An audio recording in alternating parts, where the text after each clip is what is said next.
This is one of the most insanely false comments I've ever received, so let's talk about it. I didn't think I'd ever have to do this, but let's define the characteristics of fascism. Authoritarianism, ultranationalism, militarism, suppression of opposition, and racial hierarchy. Nazi Germany easily checks all of these boxes and to an extreme degree. Goal to expand the Aryan identity, the Nuremberg laws, the literal Holocaust, Hitler's demand for total obedience, militarism through the SS paramilitary, blitzkrieg. Let's move on because almost no one thinks that the Nazis weren't fascist. What is more common in my comments is people saying that the Soviets were cool with the Nazis. A lot of people say that they had an agreement, and this is vague and leaves out the fact that it was a non-aggression pact, which is very similar to the agreement that France and the UK had with Germany as well. And it was the Nazis who broke this pact in 1941.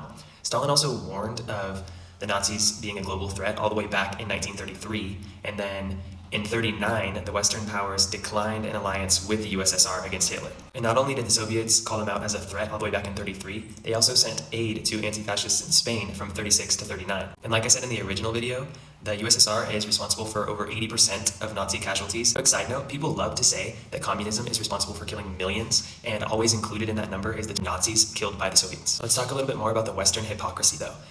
France and the UK both appeased Hitler in 1938 with the Munich Agreement, and US corporations like Coca-Cola and Ford profited from Nazi Germany up until 1941.